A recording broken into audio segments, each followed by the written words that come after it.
we're about to enter into a new health administration, a new paradigm of how the government deals with human health and human nutrition, headed by RFK Jr. And the vision that he wants to express is that by changing our food systems, by altering the way we evaluate pharmaceuticals to take out the influence of big pharma, and by generally changing the evidence basis for medicine, America will get healthier. And, well, a lot of people have been very upset about this idea.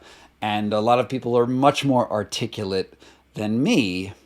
But there's one thing that I want to point out. Over the history of modern medicine around the world, life expectancies have been rocketing upwards. And Western medicine is incredibly, incredibly good at treating acute illness. And one thing, the one common critique in the wellness industry is that, yeah, they're great at treating acute illness, but we're terrible at treating chronic illness. Now, one of the things that I wrote in my book, The Wedge, was that, in fact, the reason why we are bad at treating chronic illness is because we are so good at treating acute illness. Which is to say, over the course of human history, as we've gotten better at treating infections, bacterial stuff, a lot of different types of cancers, as we attacked those acute problems, we lived long enough and healthy enough to be attacked and killed by the chronic illnesses. The fact that we have chronic illnesses, the fact that we suffer and die from chronic illness is actually a testament to the success of Western medicine. Now, of course, we can always get better. We do need better nutrition. And looking at chronic illness in sort of broadly, yeah, we can live healthier, better lives by doing all sorts of various interventions. But it's much, much harder to study those with really, really great evidence, because chronic illness, by definition, is slow. Like, it's hard to know when you have cured a chronic illness because the onset is slow and the remission is slow. Not only that, but many chronic illnesses actually have multiple causes to them. So with Western medicine, we're really good at isolating single causes, but when the cause for, the malaise of your moment is actually 500 factors, it's almost impossible to isolate the exact variables that are causing the chronic illness, which also means that it's really almost impossible to come up with a science-based treatment to them. Now we have this enormous wellness industry. I've seen various numbers at how valuable it is, between $3 trillion and $9 trillion of wellness industries, which is everything from supplements to devices, saunas, cold plunges, nutrition, e-courses, light healing, coffee enemas. Wellness is a big, big bag.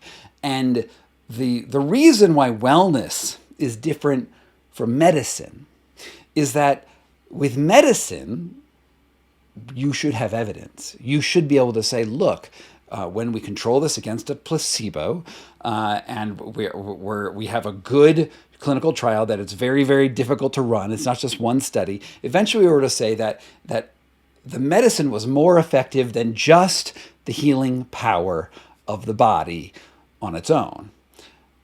The wellness world it sort of flips that logic on its head. That they generally don't say it's just for one thing. It's not like reducing seed oils cures diabetes.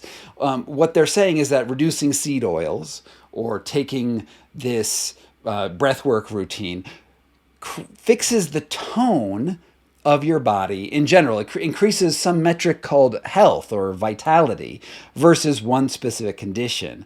And the problem with that is it's hard to put a number on that. It's hard to isolate or compare healthy across populations just as that one metric. What we can say is you have the absence of an acute condition.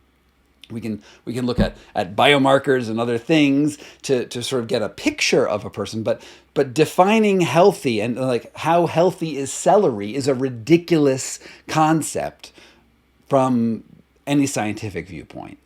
And so I worry about the world that we're going into, because it seems that RFK and Bhattacharya and these Casey Means and these other, they're going to benefit from the fact that the wellness industry doesn't have great evidence behind it. Of course, this puts me in a weird position because I also do things in the wellness world myself. I take ice baths, I do breath work, I do saunas, I do all of those things. I try to eat healthy.